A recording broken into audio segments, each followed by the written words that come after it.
Hi friends, Tirupati లడ్డుకు అంత రుచి ఎలా వచ్చింది?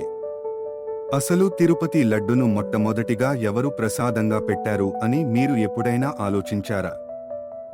మీకు తెలియకపోతే ఈ వీడియో పైన క్లిక్ చేసి తెలుసుకోవటానికి ప్రయత్నించండి. తిరుపతి లడ్డు అనగానే ప్రతి భక్తుడు గర్వంగా గుర్తుంచుకునే ప్రసాదం.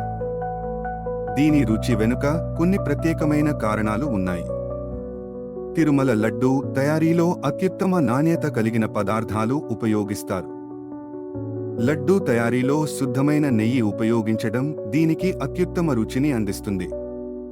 అలాగే ఈ లడ్డులో ఉపయోగించే కర్బూజ గింజలు, కాజు, ఎండు ద్రాక్షలు ప్రతి ముక్కలో ప్రత్యేక తీయదనాన్ని అందిస్తాయి. వీటితో పాటు చక్కెర మరియు మైదా పిండిని ఉపయోగించటం వల్ల లడ్డూ మృదువుగా చాలా రుచిగా ఉంటుంది. తిరుమలలో లడ్డూ తయారీ ప్రక్రియ నిర్దిష్ట పద్ధతుల్లో నిర్వహించబడుతుంది. లడ్డూను పూతగులకలలో ఆవిరి ద్వారా సిద్ధం చేస్తారు. ఇది తీయదనాన్ని ప్రత్యేకంగా ఉంచుతుంది.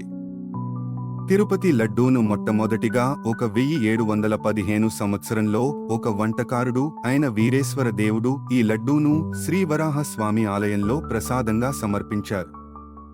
తరువాత ఇది శ్రీవారి ఆలయానికి ప్రసాదంగా కొనసాగింది. ఈ లడ్డు ప్రసాదం 300 ఏళ్ల చరిత్ర కలిగి ఉంది. 2014లో తిరుపతి లడ్డూకు జియోగ్రాఫికల్ ఇండికేషన్ ట్యాగ్ పొందినట్లు గుర్తించబడింది.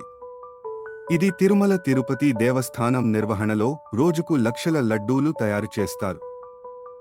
బంగారు బావి నీటితో లడ్డును తయారు చేయటం వల్ల కూడా ఈ రుచి వచ్చింది అని, మరి ముఖ్యంగా ఈ లడ్డును కలియుగ దైవం అయినటువంటి స్వామివారికి నైవేద్యంగా పెట్టడం వల్ల ఇంత రుచిగా ఉంటుంది అని శ్రీవారి భక్తుల ప్రగాఢ విశ్వాసం, నమ్మకం.